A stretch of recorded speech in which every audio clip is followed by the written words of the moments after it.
شبوں کے اندر اہل بیت علیہ الصلوۃ والسلام کی سیرت پر ہے، اور کہ کچھ حصہ ہر امام کی، ہر معصوم کی سیرت سے ہم گفتگو کریں اور اسے اپنی زندگی میں پریکٹیکلی امپلیمنٹ کریں۔ آج گفتگو جو ہے وہ 8ویں امام رضا علیہ الصلوۃ والسلام، اللہم صلی علی محمد وآلہ۔ خوب امام کی زندگی کے گوشوں میں سے کچھ گوشے، کچھ چیزیں۔ امام رؤوف امام ہیں، امام مہربان امام ہے۔ امام کی بارگاہ میں جو بھی جائے خالی ہاتھ نہیں لوٹتا ہے۔ خود امام کوئی جانور بھی آ جائے تو امام اسے بھی خالی ہاتھ نہیں جانے دیتے۔ آپ کے سامنے ہرن کا واقعہ کہ جس کی وجہ سے ہم ضامن آہو کہتے ہیں کہ ہرن کی بھی ضمانت جو ہے وہ امام نے دی۔ خوب وہ امام ہے، اس لیے ہمیں امامت کو سمجھنا بہت ضروری ہے۔ میں پہلے بھی اپنی گفتگو میں اس کی طرف اشارہ کر چکا ہوں کہ ہم امام کی معرفت حاصل کریں۔ امام کہتے کسے ہیں؟ جب امام کو خلیفہ نے بلایا خراسان کی طرف ولی عہدی کے لیے تو اس کے کئی ریزنز تھے کہ وہ چاہتا تھا، ایک تو امام کو اپنے کنٹرول میں رکھنا، دوسرا امام کو دنیاوی ایک ڈیسٹینیشن، ایک دنیاوی مرتبہ دے کے لوگوں کے نزدیک امام کو تھوڑا نعوذ باللہ امام کی اہمیت کو کم کرنا چاہتا تھا۔ بہرحال اس کے بہت سارے مشن تھے مگر جس پہ وہ ناکام رہا۔ لیکن جب اس نے امام کو بلایا تو امام جب آ رہے ہیں خراسان کی طرف تو نشاپور، یہاں پر آپ جاتے ہوں گے جب زیارت پہ جاتے ہیں تو مولا کے قدم کے نشان ہے وہاں پر جب امام پہنچے تو وہاں بہت سارے اسکالرز موجود تھے، اہل سنت کے بڑے بڑے دانشور موجود تھے، ہزاروں کی تعداد۔ انہوں نے امام سے کہا کہ کوئی حدیث بیان کرے۔ امام نے جو وہاں حدیث بیان کی اس کے بطن میں اصل امامت کی معرفت ہے عزیزان محترم۔ اس کے اندر امام نے جو حدیث بیان کی اسے سلسلۃ الذہب کہتے ہیں، یعنی سلسلہ کہتے ہیں چینز کو، زنجیروں کو، ذہب کہتے ہیں گولڈ کو، یعنی یہ وہ سلسلہ ہے جو گولڈ سلسلہ ہے۔ یہ کچھ حدیثیں ہیں جس کو سلسلۃ الذہب کہا جاتا ہے۔ اس میں کیا ہے؟ اس میں امام نے جو حدیث بیان کی اس میں ہوتا کیا ہے کہ یہ حدیث میں نے اپنے بابا سے سنی، انہوں نے اپنے بابا سے سنی، انہوں نے اپنے بابا سے سنی، اور یوں وہ پہنچتی ہے امام علی تک، اور امام علی نے رسول خدا سے، رسول خدا نے حضرت جبرائیل سے، اور حضرت جبرائیل نے اللہ تعالیٰ نے فرمایا۔ اللہ نے کیا فرمایا؟ لا الہ کلمۃ حسنی، یعنی لا الہ الا اللہ جو ہے وہ میرا قلعہ ہے۔ قلعہ یعنی کیو ہے، یعنی ایک قلعہ ہے۔ کیا ہے؟ لا الہ الا اللہ۔ فمن دخل حسنی، اور جو اس قلعے میں اندر آئے گا، آمنا من عذابی، وہ میرے عذاب سے امان میں ہو جائے گا۔ خوب لا الہ الا اللہ، یعنی جس نے کہا خدا تیرے سوا کوئی معبود نہیں ہے وہ امان میں آ جائے گا، وہ بچ جائے گا۔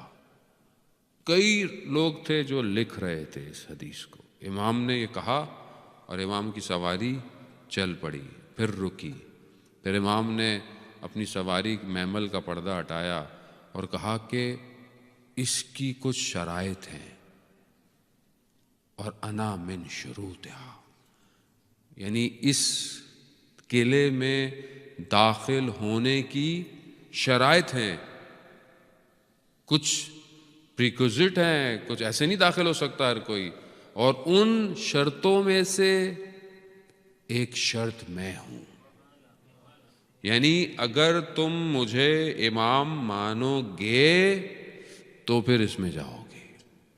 خوب یہاں امامت کو واضح کر دیا، حالانکہ سب اہل سنت تھے، اور واضح کر دیا کہ اس بغیر میرے داخل نہیں ہو سکتے. یہی وجہ ہے عزیزان محترم کہ جو فرقہ، غور سنیے گا، جو فرقہ 8ویں امام تک پہنچ جاتا ہے وہ 12ویں تک جاتا ہے. کوئی فرقہ 8واں نہیں ہے، 9واں نہیں ہے، 10واں نہیں ہے، اس سے اوپر ہیں سارے. کوئی 6 امامی ہے، کوئی 7 امامی ہے، کوئی 4 امامی ہے، آپ کے سامنے ہیں سارے. لیکن جو امام رضا تک پہنچ جاتا ہے وہ 12ویں تک خود پہنچ جاتا ہے.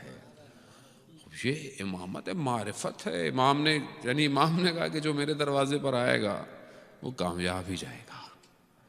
اور یہی وجہ تھی کہ شیخ بھائی نے جب یہ کنسٹرکشن کی، امام کا جو حرم ہے وہ شیخ بھائی نے کنسٹرکٹ کیا. شیخ بھائی بہت بڑے فقیہ، مجتہد، کنسٹرکٹر، علم فلکیات، علم نجومیات، سارا علم ان کے پاس تھا. اور ان کی جو مقبرہ ہے وہ حرم امام رضا کے اندر ہے. آپ لوگ انشاءاللہ جو جاتے ہیں وہ شیخ بھائی کی بھی جو ہے وہ وہاں پر فاتحہ پڑھ کر آئیں، اور جو نہیں گئے انشاءاللہ آج کی شب کے صدقے میں سب کو مشہد مقدس کی زیارت نصیب ہو.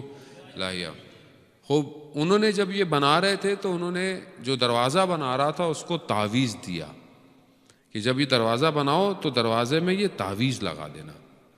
چلے گئے. جب واپس آئے کئی دنوں بعد بن گیا دروازہ، تو اس سے پوچھا وہ تعویذ لگایا؟ کہا میں نے نہیں لگایا. کہا کیوں نہیں لگایا؟ میں جب آپ کو کہہ کے گیا تھا. کہا کہ جب دروازہ بن رہا تھا تو رات کو میں سو رہا تھا تو مجھے خواب میں امام آئے اور امام نے مجھے کہا کہ یہ تعویذ مت لگانا. 1 دفعہ 2 دفعہ، جب میں نے 3 دفعہ جب دیکھا تو میں سمجھ گیا میرا خواب، میں نے نہیں لگایا. شیخ بھائی بیٹھ گئے، گریہ کرنے لگ گئے. کہا کیوں رو رہے ہیں؟ کہا میں نے جو تعویذ بنایا تھا وہ یہ تھا کہ صرف حلال زیادہ اندر آئے گا، لیکن امام رؤوف، امام چاہتے ہیں ہر کوئی میرے حرم میں آ جائے. خوب یہ امام ہے عزیزان. ہم بھی اپنے وجود سے امام کی خدمت میں جائیں، امام کی در میں جائیں. واقعاً حرم مشہد مقدس کا حرم، اس کی فضائی کچھ اور ہے.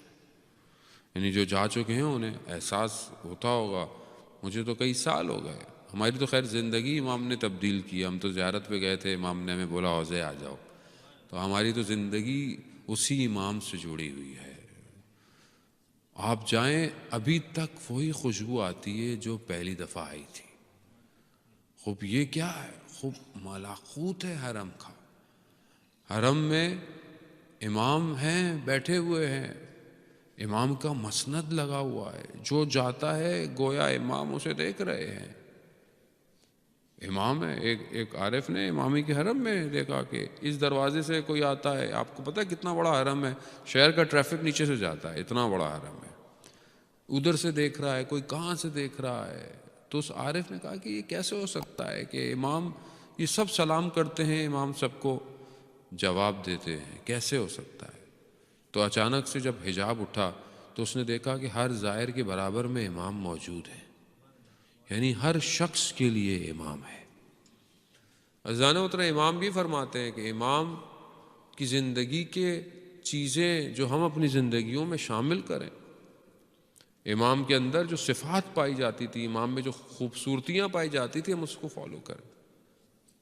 امام کہ آپ کو پتہ ہے کہ امام کے دور میں بہت مناظرے ہوئے، بہت علمی گفتگویں. جو خدا کو نہیں مانتے تھے یا دوسرے ریلیجن کے لوگ تھے، بلایا جاتا تھا، امام سے مقابلہ ہوتا تھا، لیکن کوئی امام سے جیت نہیں پاتا تھا. ایک شخص آیا جو کہ دوسرے مذہب کا تھا اور امام سے گفتگو کرتا رہا. اس کا دل ہلکے ہلکے سافٹ ہو گیا، نرم ہو گیا. اچانک سے ظہر کا وقت آیا، اذان، امام اٹھ کر جانے لگے. تو کہا کہاں جا رہے ہیں؟ ابھی تو میرا دل نرم ہوا ہے کہ میں آپ سے اور سیکھوں. امام نے کہا کہ وقت اذان ہو گیا ہے.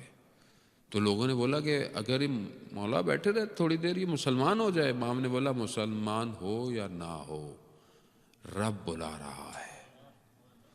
خوب امام گئے، نماز پڑھ کر جب واپس آئے تو اس نے پوچھا خو آپ کہاں گئے تھے؟ کہا نماز. کہا نماز کیا ہے؟ جب نماز پر گفتگو سنی اس نے کہا کہ کتنا بہترین مذہب ہے آپ کا کہ وقت معین ہے عبادت کے، اور آپ نظم کے ساتھ اتنے وقت اپنے پروردگار کی عبادت کرتے ہیں تو وہ مسلمان ہو گیا، اس نے کلمہ پڑھ لیا۔ عزیزان محترم، اب یہ خوبی ہم اپنے اندر پیدا کریں عبادت کی۔ امام جو ہیں وہ یہ صفات امام کے اندر پائی جاتی تھی۔ امام جب، حالانکہ امام کو ظاہراً ولی عہدی دی گئی تھی، سب کچھ تھا، لیکن جب دسترخوان بچھتا تھا تو امام جو بھی کام کرنے والے جتنے بھی لوگ ہوتے تھے ان کے ساتھ بیٹھ کے کھانا کھاتے تھے۔ خوب یہ ائمہ کی خوبیوں میں سے ایک خوبی ہے۔ یہ بعض ائمہ کی باقی زندگیوں میں بھی ملتا ہے کہ امام کہیں گزر رہے ہیں اور دیکھا کچھ مزدور ہیں تو کہتے ہیں کہ ہمارے ساتھ کھانا نہیں کھائیں گے، تو امام اتر گئے اور ان کے ساتھ بیٹھ کر کھانا کھایا۔ عزیزان محترم، خوب یہ ائمہ ہمیں سکھا رہے ہیں کہ کوئی بھی شخص چھوٹا بڑا نہیں ہوتا، اس کی خدا کے نزدیک ہر کسی کی ایک ویلیو ہے۔ ہم کسی کو یہ نہیں کہہ سکتے کہ اب یہ آدمی ایسا ہے، یہ آدمی ایسا ہے۔ ایک شخص گاؤں دیہات سے امام رضا کی زیارت پہ آیا، دیہاتی تھا، پہلے جب پرانا تھا اس ٹائم حرم ایسا نہیں تھا، لیکن وہ نہر کنارے پہ ہوا کرتی تھی، ابھی حوض ہیں، تو وہ بیٹھ گیا وہاں، بیٹھ کر اس نے اپنا وہ خربوزہ تربوزہ سا نکالا، کھایا، اس کو کاٹا، کھایا اور اس کا چھلکے وہیں پھینک دیے کنارے میں۔ تو وہاں جو خادم تھا اس نے بولا یہ کیا کر رہے ہو، مگر یہ تمہارا گھر ہے یہ جو تم یہ کر رہے ہو۔ اس بیچارے کو اتنا بولا، اس کا دل عجیب سا ہو گیا، اس نے حرم کی طرف نگاہ کی، اس نے کہا یا امام رضا، میں تو سمجھتا تھا یہاں کے مالک صرف آپ ہیں اور میں اب آپ کی زیارت پہ نہیں جاؤں گا۔ چلا گیا وہ خادم کہتا ہے کہ ایک اور شخص آیا جس نے خادم کپڑے پہنے ہوئے تھے، میں نے اسے پہچانا نہیں کون ہے، لیکن اس نے کہا چلو تمہیں عجبہ کا مولا۔ بولا کون مولا؟ کہا تمہیں مولا نے بلایا؟ کہا کس نے؟ کہا امام رضا نے بلایا ہے۔ کہا مجھے لے کے گئے، جب میں نے جا کر دیکھا تو ایک تخت پہ امام بیٹھے ہوئے ہیں اور امام کے ساتھ لوگ آ رہے ہیں، ملائکہ ہیں، یہ وہ، اور میری طرف کہا اس کو آسمان کی طرف لٹا دو اور اس کو شلاق لگاؤ۔ اس نے بولا تم نے ہمارے ظاہر کو تکلیف دی، خود جیسا بھی ہو، جہاں سے بھی آیا ہو۔ کہہ رہا جب مجھے لٹایا گیا، جب میری شکل آسمان کی طرف تھی تو مجھے امام جواد نظر آئے، اور میں نے امام جواد کو کہا کہ آپ اپنے بابا کو قسم دیجئے مجھے معاف کر دیں، مجھ سے غلطی ہو گئی۔ عزیزان محترم، یعنی بہت مشہور چیزیں ہیں۔ بعض اوقات ہم مجلس میں جاتے ہیں، مجلس چھوٹی ہے، جگہ چھوٹی ہے، نیاز ایسی ہے، جو مجلس جس امام کے لیے ہے وہی جگہ امام کا حرم بن جاتی ہے۔ عزیزان محترم، خوب مجلس امام رضا کی ہے تو آپ حرم امام رضا میں بیٹھے ہوئے ہیں۔ اب یعنی آپ اس کو ایکسیپٹ کریں، امام حسین کی مجلس میں جا رہے ہیں، اصل میں آپ امام حسین کے حرم جا رہے ہیں۔ ان کے لیے چھوٹا بڑا نہیں ہے، ان کے لیے خلوص نیت دیکھی جاتی ہے۔ وہ انسان کے وجود کو دیکھتے ہیں، وہ انسان کے اس کو دیکھتے ہیں، چاہے انسان تھوڑی سی چیز دے رہا ہو، اپنی حیثیت کے حساب سے دے رہا ہو۔ عزیزان محترم، خوب ائمہ سے ہم یہ دیکھیں، وہ ان کے لیے سب برابر ہیں، ان کے ہاں کوئی چھوٹا بڑا۔ ہم احترام کرتے ہیں بعض اوقات کو، بڑا شخص آ جائے، چھوٹا آ جائے، یہ آ جائے، وہ آ جائے، یہ نارمل ہے، یہ ہے، یہ پیسے والا ہے، یہ نارمل ہے۔ ہاں، ان کے ہاں نہیں ہے۔ ان کی جو سکین مشین ہے وہ ہمارے اندر دیکھ رہی ہے، وہ ہمارے اندر کو سکین کرتے ہیں، یہ اندر سے کتنا بڑا ہے۔ یہ ظاہر سے بنا ہوا ہے بڑا، لیکن اس کے اندر کیا ہے؟ عزیزان محترم، اس اندر کو بڑا کریں ہم لوگ۔ جب ہم اہل بیت کی محفلوں میں، مجلسوں میں ان کا ذکر سنتے ہیں، کیوں سنتے ہیں؟ تاکہ ہم اپنے آپ کو بڑا کریں اندر سے اور وہ ایکسیپٹ کریں۔ یہ امام رضا نے کتنا لوگوں کو بڑا بنا۔ آپ کو پتا ہے جو خدام امام کے جوتے اٹھاتے ہیں وہ دو طرح کے ہیں، ایک تو جو ہے کہ جو ہیں ہی اس سسٹم میں ان کی ڈیوٹیز ہیں، اور ایک افتخاری ہیں، یعنی بڑے بڑے بزنس مین، بڑے بڑے وزیر، بڑے بڑے وہ کہ جو اپنا نام لکھواتے ہیں اور کئی سال بعد ان کی باری آتی ہے جوتے اٹھانے کی۔ کیوں اٹھاتے ہیں؟ کیونکہ ظاہر امام رضا کی جوتیاں اٹھا رہا ہے۔ خب یہ آسان نہیں ہے۔ معرفت جسے ہو جائے امام کی، آیت اللہ نخود کی اصفہانی کہ آپ کی صلوات ان کے درجات میں اضافہ فرمائے. اللہم صلی علی محمد. آیت اللہ نخود کی جو خود حرم امام رضا میں دفن ہے، جو صحن ہے جہاں پر وہ سبیل لگی ہوئی ہے، جہاں وہ پنجرہ فولاد ہے، جہاں مریضوں کو جو ہے وہ باندھا جاتا ہے، اسی صحن میں آیت اللہ نخود کی اصفہانی دفن ہے. جب وہ دفن ہو رہے تھے تو انہوں نے وصیت کی کہ مجھے کئی فٹ نیچے دفنایا جائے. خود وصیت تھی، بہت نیچے کھود کے انہیں دفنایا گیا. کیوں؟ کیونکہ انہیں پتا تھا کہ جب کل حرم بنے گا تو کھدائی ہوگی، اور جہاں کھدائی رکے گی وہیں ان کی قبر تھی. اور ایک پلر کے نیچے وہ دفن ہے اور لوگ جاتے ہیں وہاں بیٹھے ہوئے.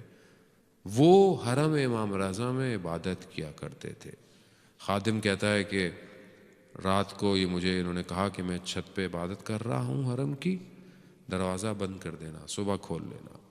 کہتا ہے رات ہوئی، میں چلا گیا، صبح میں نے دیکھا تو برف، شدید برف باری. مجھے ایک دم یاد آیا میں تو دروازہ بند ہے. میں ایک دم کھول کر اوپر گیا تو میں نے کیا دیکھا کہ آیت اللہ نخود کی اصفہانی رکوع کی حالت میں ہے اور 2 فٹ تک برف ان کی کمر پہ جمی ہوئی ہے، اور وہ کہہ رہے ہیں سبحان ربی العظیم و بحمدہ، سبحان ربی العظیم و بحمدہ. ذکر کی گرمی نے بدن کی سردی کو محسوس نہیں ہونے دیا. اور کیوں؟ امام کی خدمت میں تھے. یہی تو مقام مل گئے. پھر یہی مقام مل گئے کہ جن جگہوں پر عزیزان محترم ان کی جو کتاب ہے نشانی از بے نشان ہا، خوب ان کی زندگی کے بارے میں پڑھیں انسان. وہ کہتے تھے کہ میرا دروازہ گھر کا ایسا ہے. اللہ اکبر. علیہ اولیاء خدا ائمہ کے خاکوں سے اس مقام پہ پہنچ گئے. کہتے میرا دروازہ گھر کا ایسا ہے کہ کوئی کھٹکھٹائے، نوک کرے، اپنی مشکل اپنی حاجت کو لے کے چلا جائے گا. لیکن کیونکہ میں مشہد مقدس میں رہتا ہوں، میں نہیں چاہتا لوگ حرم چھوڑ کر میرے گھر آئیں، امام کے پاس جائیں. اب یہ مقام ان کو عطا ہوئے. ہمیں کیا عطا ہوا؟ ہم نے کیا لیا آج تک ائمہ سے؟ امام کیا کہتے ہیں؟ امام اچھے انسان کی جب تعریف کرتے ہیں تو چند خصوصیات بتاتے ہیں. خوب آئیں دیکھیں کیا خصوصیت میرے اندر ہے کہ نہیں ہے. میں امام کا ماننے والا ہوں، میں بھی تو دیکھوں کبھی اندر. جو امام جب اتنی چیزوں کی تعریفیں کرتے ہیں تو میں کہاں کھڑا ہوا ہوں وہاں پہ. امام کہتے ہیں اچھے انسان وہ ہے کہ جب وہ کوئی نیکی کرتا ہے تو وہ خوش ہوتا ہے.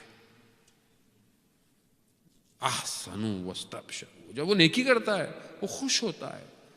میں نیکی کرتا ہوں، میں تو اپنی بات کر رہا ہوں، آپ کو نہیں. اور آپ ماشاءاللہ سب نیکیاں انجام دیتے ہیں. میں نیکی کرتا ہوں، میرا دل خوش ہوتا ہے. نیکی کرنا، کوئی بھی نیکی کرنا، کسی کے ساتھ اچھائی کر دینا، کسی کی ہیلپ کر دینا، کسی کو اچھی بات کہہ دینا، کسی جگہ بھی نیکی کر دینا. کیا میں خوش ہوتا ہوں یا میں بھاگتا ہوں؟ کہیں نیکی آ رہی ہو پھر religion, oh my God everything is religion. او بھائی کچھ اور. اگر ریلیجن ایوری تھنگ نہ ہوتا تو پھر خدا کسی اور دین کو بھیجتا آپ کے لیے. خدا نہیں جانتا تھا کہ آپ کو کیا چاہیے. ایک چھوٹی سی ڈیوائس آ جائے، وہ اپنے ساتھ بکلیٹ بھیجتی ہے آپ کو. کیوں؟ کیونکہ آپ کو پتہ نہیں ہے آن کہاں سے ہونی ہے. ابھی نیا آئی فون آیا جس میں بٹن ہی نہیں تھا، لوگ سوچتے رہے چلے گا کیسے، تو انہوں نے ٹیٹوریل بھیجے. انہوں نے کہا بھائی ایسے چلے گا یہ. ٹھیک ہے، ایک چھوٹی سی چیز کے لیے آپ کو بکلیٹ چاہیے. اور یہ جو اشرف المخلوقات بنایا ہے اس کو بغیر بکلیٹ کے بھیج دے گا پروردگار؟ ظاہر ہے خدا جس نے خلق کیا ہے وہ اس کے ساتھ اس کی کتاب بھیجتا ہے. اب ہم اگر بولیں گے نہیں آج کل کے دور میں it's new time, it's new generation, مولانا صاحب ابھی پرانی چیزیں ہو گئی ہیں. عزیزان محترم، ماڈرنائزیشن اگر جو ہے وہ نیوڈیٹی میں ہے یا کپڑے اتارنے سے انسان ماڈرن بنتا ہے تو پھر جانور سب سے زیادہ ماڈرن ہے، وہ سب سے زیادہ ماڈرن ہے. آپ ان سے زیادہ کون ماڈرن ہو سکتا ہے؟ خدا جانتا تھا یہ ہیرا ہے، یہ عورت ایک خزانہ ہے، یہ عام پتھر نہیں ہے جو سمندر کنارے پڑا ہوتا ہے، یہ پرل ہے جسے صدف چھپا کے رکھتا ہے.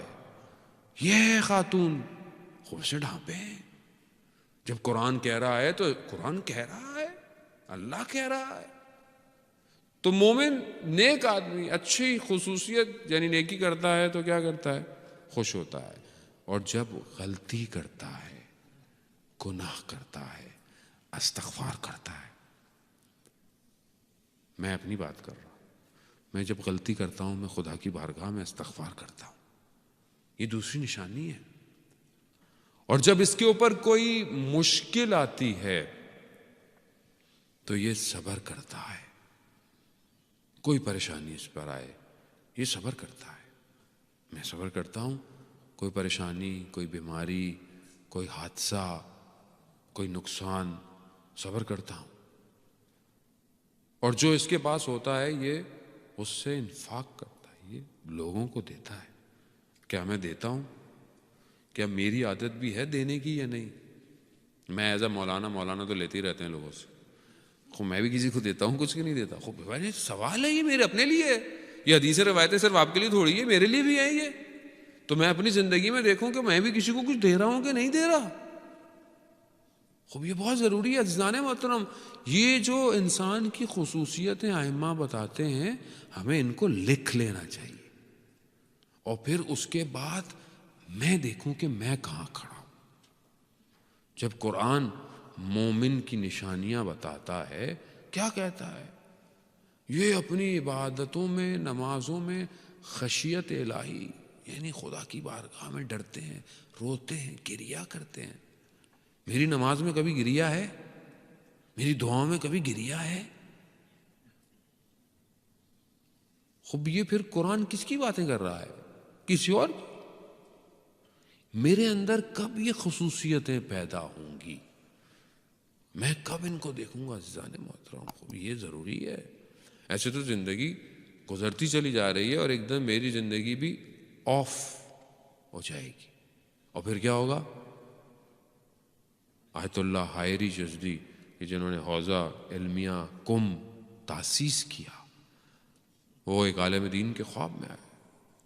جب ان کا انتقال ہوا تو کہتے ہیں میں نے خود دیکھا کہ میری روح نکل گئی ہے، میرے گھر والے مجھے دفنا رہے ہیں.